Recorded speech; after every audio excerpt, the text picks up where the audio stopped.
Hello, everybody, and welcome to a special edition of the Footy Talk podcast. First of all, Grub, Josh Reynolds, welcome to you.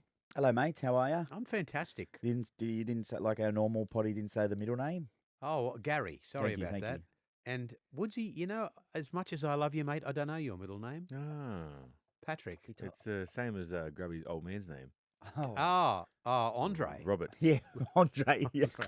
Roberto or Robert? Roberto, It's that's Roberto right. or Robert. Robert? It's Robert. Yeah, okay. Well, there you go, young fella. What's your middle name? Asa. I thought- ASA, I thought Asa. it would have been like Sarkis or something. No, it's Asa. My grandfather, who came over here from Lebanon, that was his name. I love the Asa. name Ace. Yeah. So it's a palindrome. nice. It spells the same It's backwards. like the old as Asa forwards. Arena. Well, no, it's Where was ASA. ASA. Where was Asa Arena? That wasn't that the Homebush. Kudos? Yeah, it's Kudos Oh, now. I yeah, think, yeah. Anyway, let's stop talking this shit. There's plenty of time to talk shit after Sunday. Let's talk about the Dally M's last night. And, in the feeding department, it was such a wonderful spectacle. Everybody spoke so well. And, I hope this doesn't make me sound old-fashioned. The girls looked wonderful. And it was just a wonderful celebration of our game. And I take my hats off to the organisers. Yeah, no, it was great. Like you said, I think the girls stole the show. Yeah. It was more about, well, to me, watching. I didn't watch all of it, but yeah, it's always good, and I found it interesting. Was it only Isaiah Yeo there for the Panthers? You think so? Because, it's well, Brian Toto. Oh, Toto was there as well, Mm. but yeah, it's always a good night, and obviously the big one, Jerome, very, very deserving of the award. The one thing I enjoyed listening to was all the other people speaking about Jerome. I've had nothing to do with Jerome, but he must be a very humble guy, because they all mention it. Yeah. Bellamy, Harry Grant, when he spoke about him, and made it's quite a good story, isn't it? He come Unbelievable. into first grade, couldn't find his feet at the start, and was a fullback, and now he's the best halfback, well, 1 and 2 halfback in the game. So great story for, I suppose, young kids out there, to just hang in there, and that's the story. I love that. I love Yeah. that side of it, because not everyone's naturally talented and whatnot. So he's worked on his game a lot, worked on his craft, and very deserving winner of the big one. And so Jerome Hughes, as we all thought, he deserved it. He was the favourite, and he did win it. And then Liv Koenig won it for the girls, Roosters player. And I have had the pleasure of calling a couple of Liv's games this year, and she is just as deserving. She's a machine, isn't she? She's wonderful, Oh. yeah. Dominating. And Craig Bellamy, Coach of the Year, which I suppose takes us from the success of Jerome Hughes.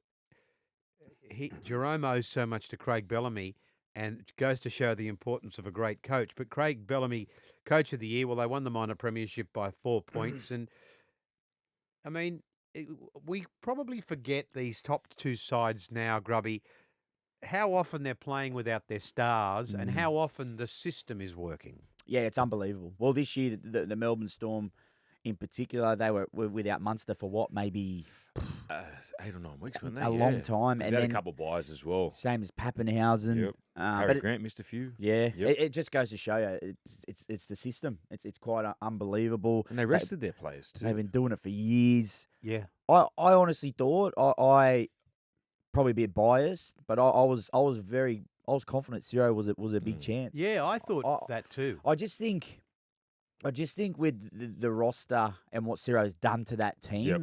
and like it's hard not to.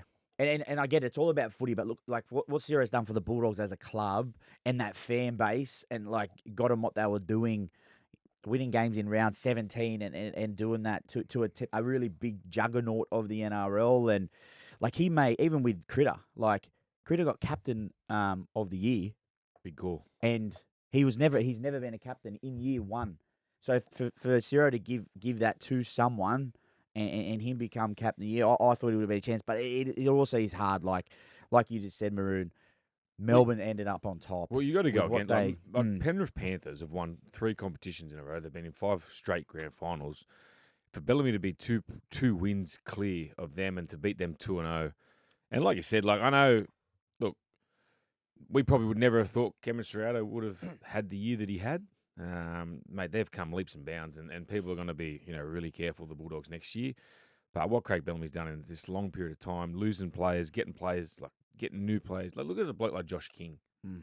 He was at Newcastle, not doing too well. He was, plying his trade there, comes down. Now he's a consistent mainstay. He's in the leadership group down there. And you mentioned it before, Grubby, the likes of Cameron Munster's missed a long period of time of this season. Harry Grant's been in and out. Paps, he broke his leg or syndesmosis, was it? Pappy. I think he had a little. Pappenhausen. Did he have a little break? Yeah, he had a break as well. We He had did have something. syndesmosis. This year and last. Yeah, so, and then even Sulphur Solomon, like, he hasn't been at his best probably until Nah. the back end of this season. So, mate, they just keep going. I think 21 seasons he's been coaching now. Yeah. Mate, You know unbelievable. what, boys? This is an interesting point, and we're going to come back to it because we're talking about the importance of a coach right here, and I don't want you to sound like a couple of hypocrites. Hypocrites. Hypocrite. I don't want you to sound like a couple of What's hypocrites. that? You sound like that bloke off the Looney Tunes. Yeah, Porky Pig. Porky Pig. I haven't got any pants on, so I've Yes. just got a shirt on. So let's come back to that, coaches and the importance of coaches. Jack Bostock, Rookie of the Year, obviously plays for the Dolphins. I think Jack's got a couple of siblings that play NRLW for the Dragons. But another point I want to make here on the back of how good Jack's gone, this is another Wollongong South Coast boy who's not playing for the bloody St George Illawarra Dragons. Yeah, I remember I was down there. He was coming through the system. They wanted to sign him long term, but they just couldn't match the deal that the Dolphins were throwing at him, Maroon. It was big money. They brought him into the first grade squad to get a little bit of see what it was like to be a first grader, and they thought they had him, and then the Dolphins swooped underneath him and signed him. He's reminds me sort of like that Mark Gasnier build, big, like lanky, good feet, and throughout the season, like, he's getting better each week. Look, I personally think he wouldn't have got it if Lachlan Galvin didn't get suspended. I think Galvin would have had it, but mate, he's been outstanding. It's hard to say no to Bostock. He's got better as the seasons went. The guidance under Wayne Bennett, it's like he's brought out his personality and lets him be him. So, mate, he had a great season. And like you said, it's hard when, you talk about these players that leave the Gong, but they've still got a lot of players in there from the Gong that play for him. You can't keep them all, Maroon. No, that's a good point. But it does seem to be a lot of good, point-scoring players that aren't. Ruben Garrick's another one, but you're right. I get your point. Do you feel, boys, now? I don't know what it is. Teams are happy to take a bit more of a punt on younger guys when I say that, right? So it is so hard for the Dragons, hypothetically, to keep someone like Bostock. When you had someone like the Dolphins, new club, they need to make some big signings. And why not go for this kid who could possibly be anything and get the Rookie of the Year? So it's But hard. the other one, yeah. Grubby, that I look at for the Dragons, which is a huge miss, is Tyrone Wishart. Oh, man. No disrespect to Wish. Like, he probably wasn't a Jack Bostock build, like, wasn't going to be a Rookie of the Year. He's had to ply his trade, he's worked really hard. And this is what Melbourne do. They just turn, blokes like the Dalian medalist. He was a fullback. He played one game, I think, for Gold Coast and a couple for the town for Cowboys. He goes down, wants to play fullback. He's got Ryan Pappenhausen in front of him. So he realises, look, pushes ego to the side. I've got to find a new position. Learns under Cooper Cronk. Becomes the Dalian halfback of the year and had Dalian player of the year. Eli Katoa, Warriors. Unbelievable. Like, you know what I mean? Yeah, Similar. yeah. But this is the thing. And that's the other thing we look back at Craig Bellamy. He's turning these players. This is the reason why he's the Dally M coach of the year. He's putting blokes that That's a fair call. that are in and out of first grade. Now they're Dally M positional players of the year. Do you know what I think Bellamy does? And this is just listening to Harry Grant speak last night, Jerome Hughes speak.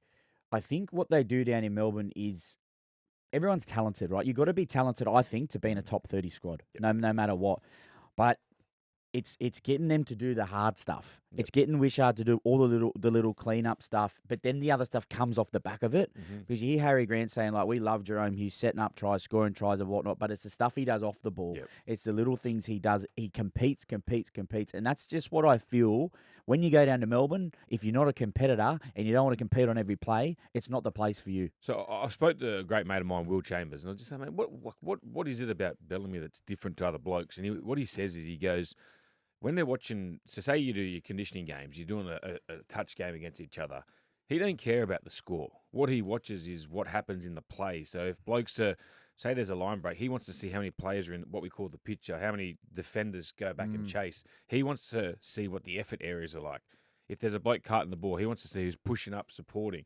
The plays that don't really get a mention from the fans that fans don't see, but what your Yeah. teammates notice. So they're the little things that he works on. He works so hard on them. It's a great point you say that. Obviously, just doing a little bit of work with the Flegg side and Josh Jackson. Yep.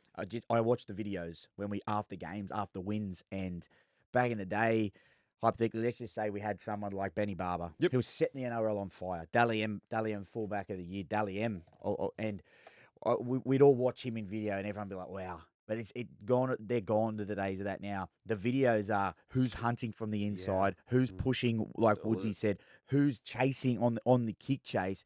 So those guys are the ones getting more recognition now. Cameron McInnes from the Sharks. Yeah. He comes off looking battered every week, but he's doing quick play of the balls, gets good field position for his kickers to kick, leads the kick chase, mate, just does all the little things right. They're the ones that, like, as a player, we respect those guys so much more. So I was saying before, Hocko stayed over last night. We got a little reunion tomorrow for the Dogs. We were actually speaking.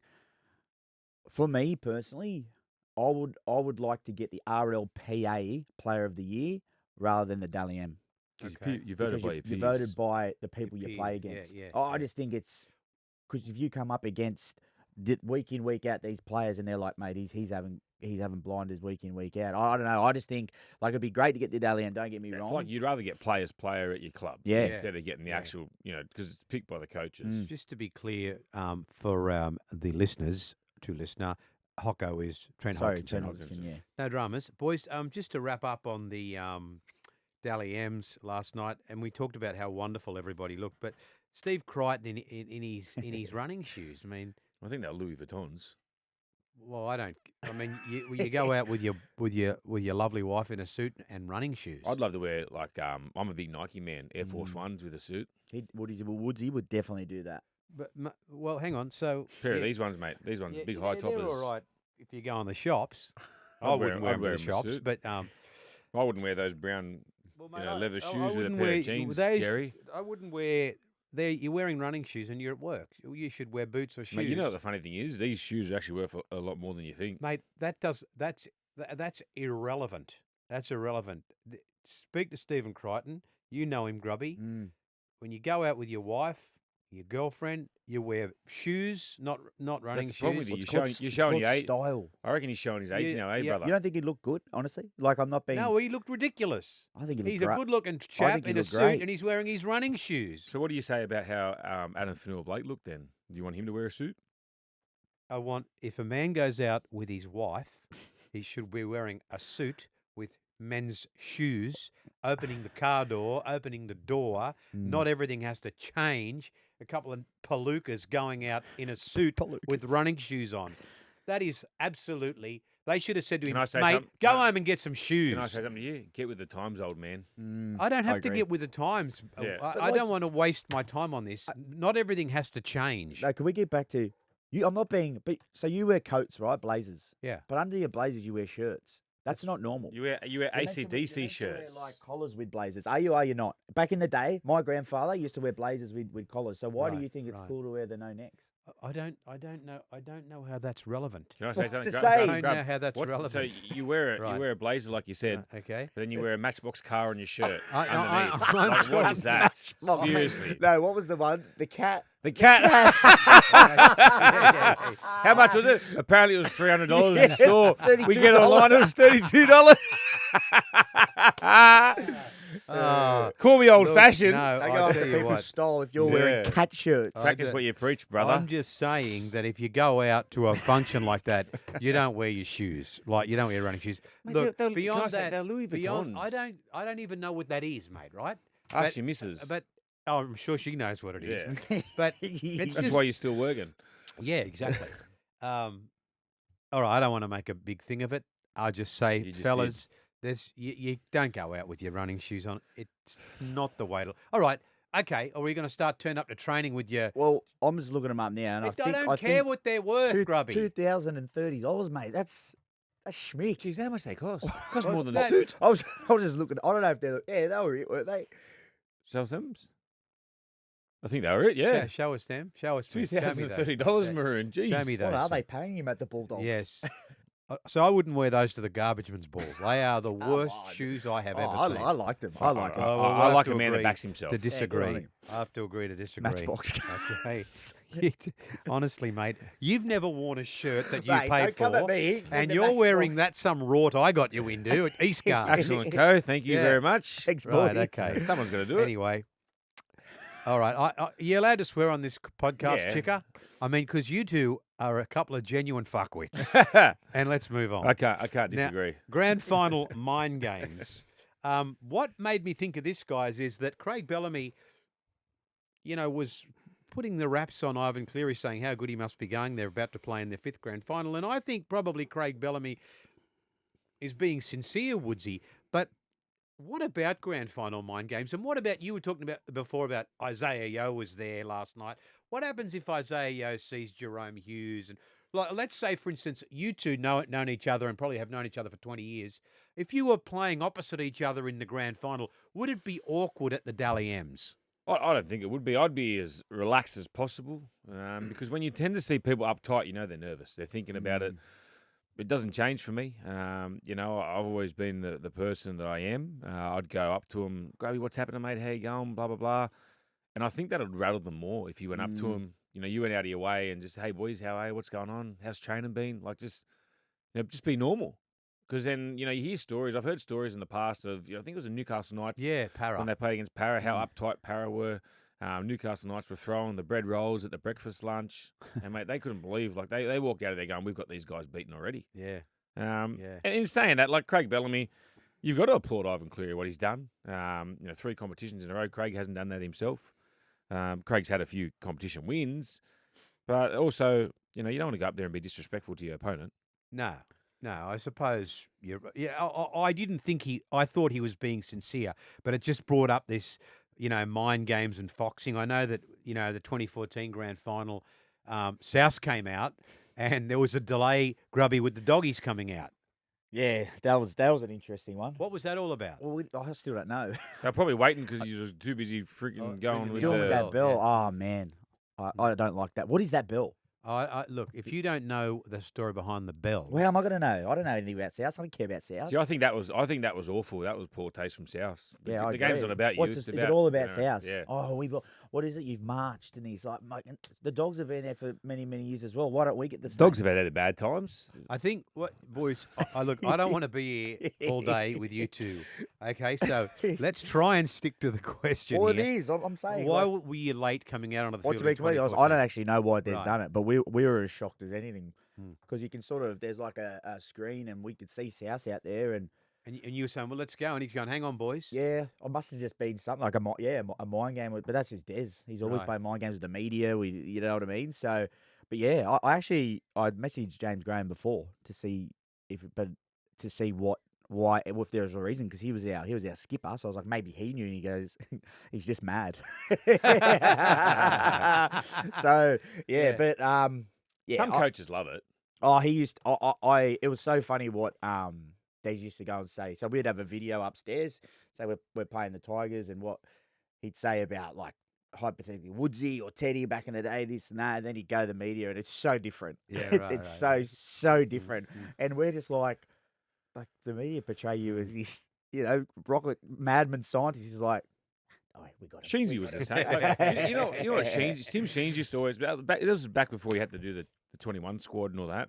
He'd name blokes in number 28 that knew that we'll play. Like you knew you were going to play this week, but you were wearing jersey 26 or 27. But he wouldn't do it till just before kickoff.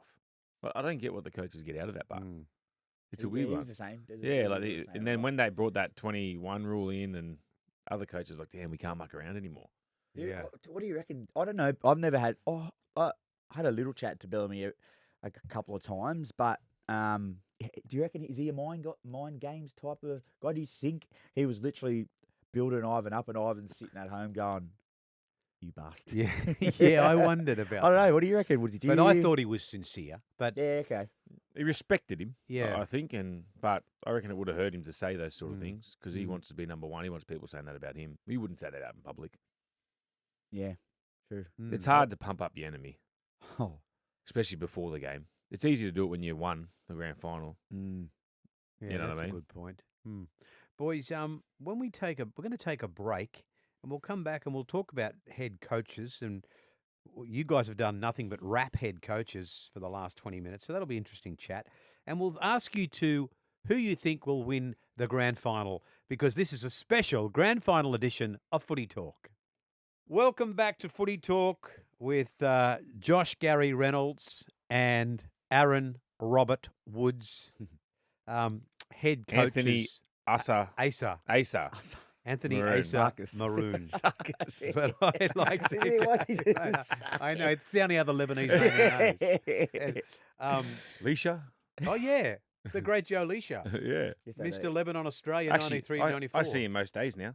Joe. He's doing a build up the road from my Yeah. house. All right. Yeah, He okay. spends a lot of time on his bonnet of the car, just What sipping years coffee. did he get Mr. Lebanon? He got Mr. Lebanon, 93, 94. Mr. Lebanon, Australia. Mm. 95, Joey Thomas won it. Oh, 96, I pulled Joey Leisha aside. Great man. I got him off the carbs. I said, stay off the carbs. And he won the title back again. But anyway, if you don't know Joe Leisha, he's the father of Michael. He's a friend of mine. I went to school with him. Anyway, let's talk about head coaches. And the question just came up in the NRL office here a little bit earlier about how important the head coach is. Me, as a guy who only ever played junior footy and was terrible at it, I would suggest that the head coach is the most important piece of the puzzle. Bear in mind, I have not been there and done that. We don't want to start pulling coaches apart, particularly if they have won NRL premierships, right? So let's look at sides. We could take any of these Penrith sides. Mm. What about the Rabbitohs back in 2014? Mm. Okay, now they had a star-studded lineup from Greg Inglis to Sam Burgess to Georgie Burgess. Appy played in that grand final too. Luke Keary, Adam Bentia. Reynolds, Dylan Walker. Bentia, yeah. On fire. But for me, you don't prepare a $2 million race car, then you've got to go and get a $2 million driver, don't you? So the coach is as an integral part of any of these teams. That South side, the Cowboys side that won the year after, and when that Sharky side that with Flano. So I'm asking the question: I feel like it's a stupid question, but I'm asking the question: how important is a head coach? Oh, I think they're very important, but I think everyone plays their own role. Like, it's not just one guy that gets you there. As you said, you named a lot of those players there, Maroon. I reckon that was Sam Burgess was at his peak. He was absolutely outstanding. Bentia changed the course of the semi-final series. He missed a large chunk. I think he's just got back from suspension against the Roosters in that semi. So, like, different people play different roles in different parts of the season. Madge has got a lot to do with being a head coach. He's sort of the glue.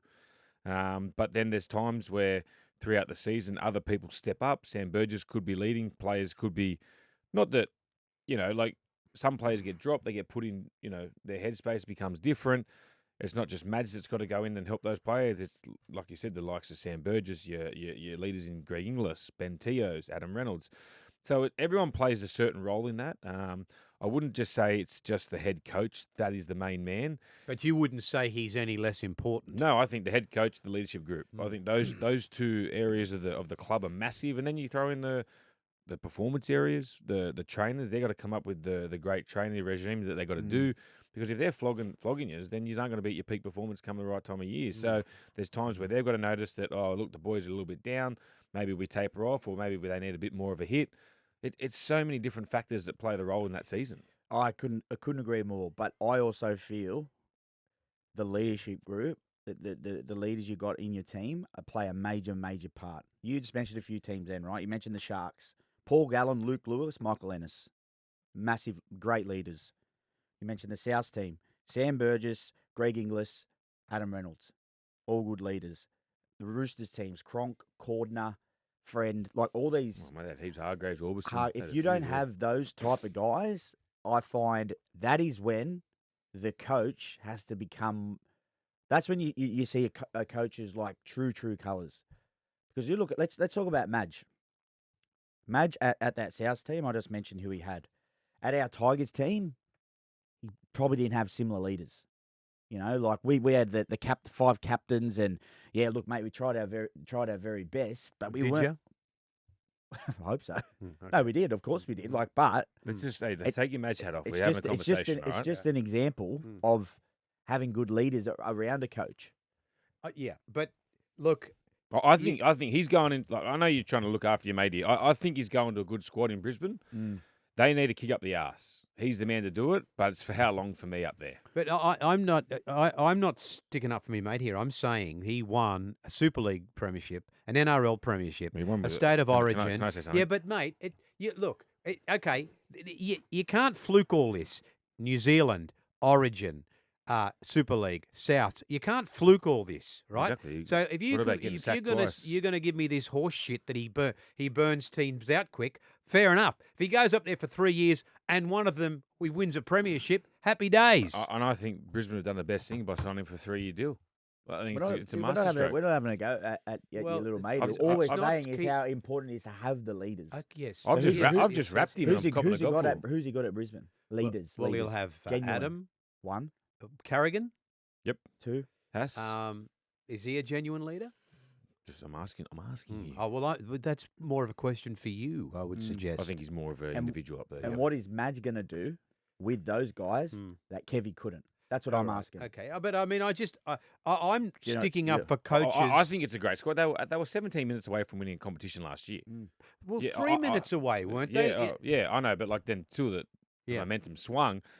And from everything you hear, like my thing for Madge up there is how's he going to deal with the circus? Not the circus, but the profile of getting 5,000-6,000 to train in each week. Like they're a different beast up there, Brisbane Broncos. Like they're massive, but I think those players need to be reined in. And from what I've never been coached by Madge, but from what I've heard, he's very hard. He's long days, very footy orientated. Where these kids they're a bit different. Like they love going on the social media, they love being on the scene. He's going to rein that in. So I expect a big change next year. I expect them to be in top 4 under Madge, but it's how they react. The players have got to want to get better, not just because Madge is getting we're going to get hammered. They've got to want it in their mindset too. It's a good point you make. I think Brisbane Broncos are the youngest. I don't know if they're the youngest squad or whatever, but you're right about all that new era. Yeah, They are the ultimate new era. Like you said, Reece Walsh is the pin-up boy. He's pretty much a male model. Unbelievable. / footy player. Like- Yeah. And in a place like Brisbane like that, But there's young It's so there's young hard. females going to the training that are 15, 16. Like you'd never get that. it's like they're honestly like rock stars. Yeah. So Yeah. how do you, that's probably Madge's biggest job. That's what I mean. The playing footy. That's when, easy. when they get down to it and get their structures right, like they did last year, I think they'll be fine. It's dealing with all that other stuff. Right. It's dealing with the rock stars of Brisbane. Yeah. I've never really obviously been up there. I've never played up there, but I'm only assuming it'll be very, very hard to rein in young guys Yeah. when they're killing it. Reece Walsh is killing it, mate. And he gets told by Fox Sports in that every paper that he is every week. Yeah. It's hard. It's hard as a young guy not to take. How good's that? You wake Yeah. up every morning, you're in the paper. Yeah. Mate, these articles he wouldn't even know half of them, but they're getting written about him, and Yeah. that's what I think a good coach has got to deal with. That's how I think the coaches earn their cash. I really do for a team like the Broncos. One thing I do like is that Billy Slater come out and said that Reece Walsh is a footy head. He trains so hard and works so hard in his game. So if he can get a little bit of luck with no injury, like he missed a lot of games this year, he broke his Slater wrist end said of the that? year, the head knock. Yeah, Yeah, okay. during the Origin period, Slater was very impressed. Okay. So I think Madge is he's just got to go in there and do what he does best. See, I don't know him. I wouldn't have picked that either. Yeah, Yeah, I you- would just you thought he's wouldn't, one of would those kids, just a freak, Freak. just rocks up. But he goes, no, he works really hard in his game. He spent so much time with Billy. Okay. So that's a really good sign for the Brisbane Broncos. All right, boys. This grand final, I haven't been as excited about a grand final for forever, and obviously, if it's the first time in 58 years that a team is attempting to win 4 straight grand finals. Well, if Penrith Was that win, Dragons the last one? Yeah. Jesus. if Penrith win, that's 4 straight. That's the first time in 58 years anyone's won more than 3 in a row. If Melbourne win, Melbourne are the last team to beat Penrith in a grand final. Now, while both these sides have had injury woes this year, we look at them and bar Nelson, we've got 2 spines that are just ready to go, a couple of little niggling injuries, but Pappenhausen, Dylan Edwards, of course Nathan and Jerome Hughes, Luai's last game at Penrith, Cam Munster. What a game. Let me ask you two experts. I'll start with you, Woodsy. Who wins it and why? Yeah, look, this is such a great question. I love, like, you speak of those matchups all there, mate. Honestly, it's a, what did I say? Promoter's delight, this game. There's players everywhere. Look, I would love to have seen Solomona there going up against the Bash Bros in Leota and Fisher Harris. Mate, I think Melbourne win this. No, I think they knock them off. I'm not sure what's happening with Sorensen in the back row. Will he play, Woodsy, I don't know. if he's okay, though? Yeah, he'll play if he's all right. Yeah. And then Eisenhuth would pop off, you reckon? I Is think that- Iso. It depends. Yeah, I'm So not you too got sure. Eisenhuth, Henry, Lindsay I'd say Smith, be or Iso. Schneider? I'd say be Eisenhuth. Because Schneider, you'd say, for that bit of cover for Just Nathan. for Nathan, just in like case. they did with Cogger. Yeah. So the biggest matchup that we haven't spoke about where I reckon the threat for Melbourne is the aerial game. You got Warbrick and Coates up against Taruva and Toto. Mm.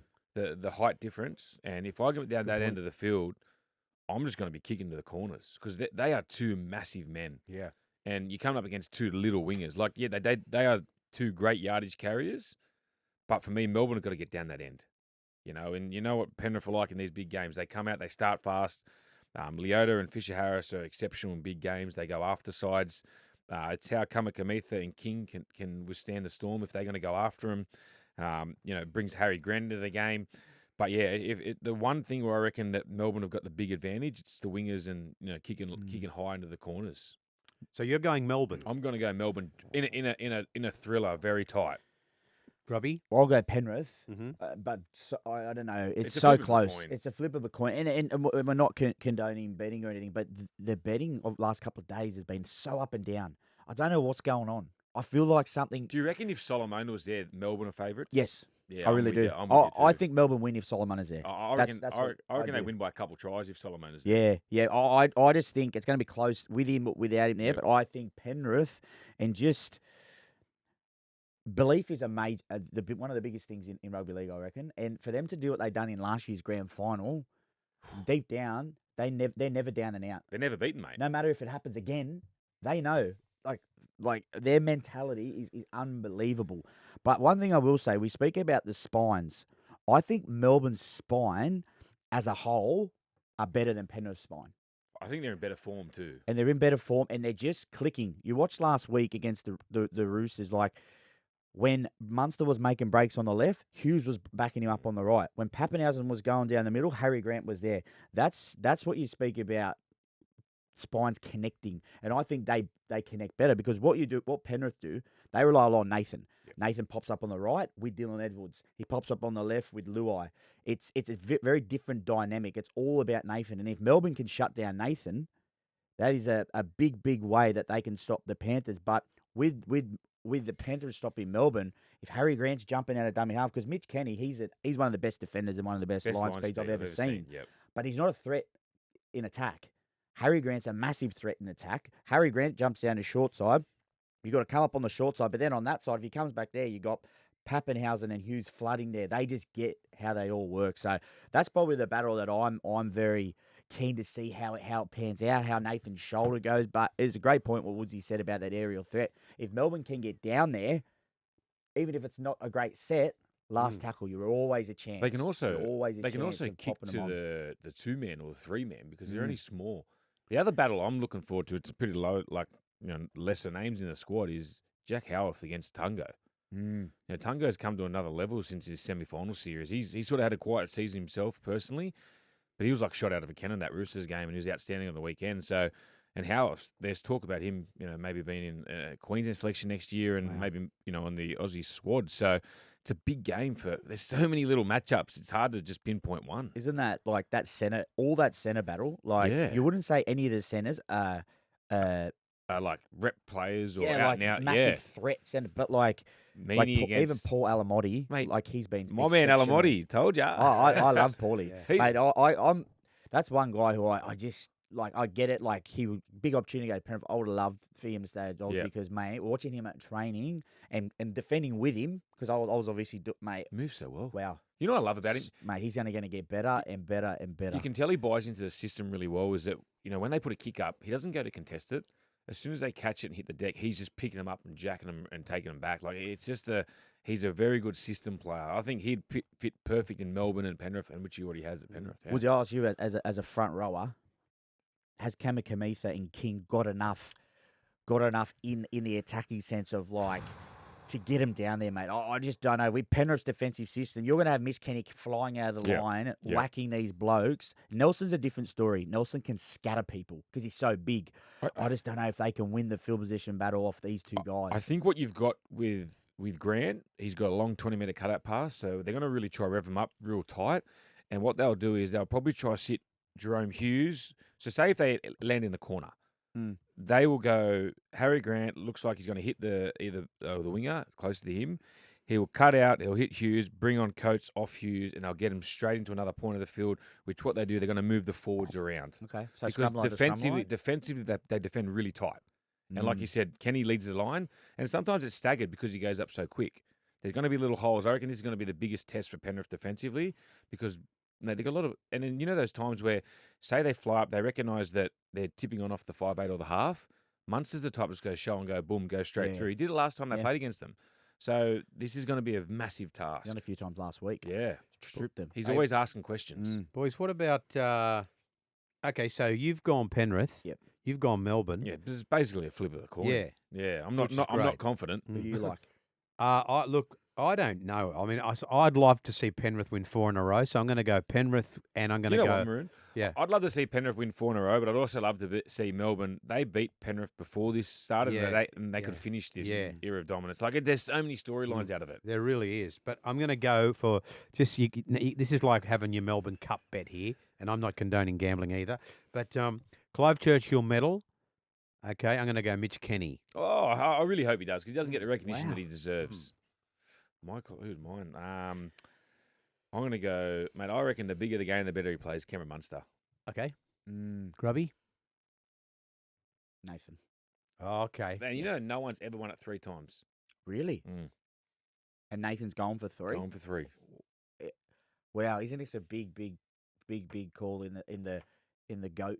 Mate, if he wins 3, like I know still a long way to go in his career. For sure. Like, mate, once his career's over, mate, there's going to be no question. But if he does this, now, gee, that gives him a big. Because you got to remember, blokes like JT and Joey, they didn't come like absolute to the peak of their powers to their 30s. Like Cleary's still 2 years off that, isn't he? Yeah, I think he's 27. He's 23. Jesus Christ! He's still got 3 years to go. Mate, he's still got about eight years left in the NRL.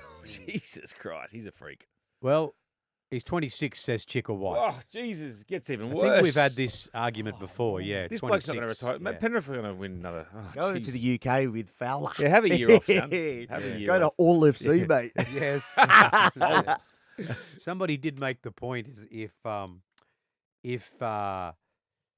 he went and played in the Super League at the moment, it would be the equivalent of somebody like, some David, what's his name, Daniel Ricciardo arriving at Goulburn Speedway. Anyway, or you going to Channel 9. Oh, yes. Yes. They wanted the big man and they got him. And he delivered 3 in one day. Yes, didn't I ever, eh? 3 games in one day. Tell you what, I never studied that hard in my life. Can I say one thing, boys? How yeah. good is it to see the mushroom back on top? Well, is he back? Or No, He's happy again. I'm going okay. I'm just having a few little. I miss you. I thought I was worried about you for a couple of weeks there. Yeah, mate. I was pretty crook there for a while. Thankfully for the painkillers and God knows what. But you know what?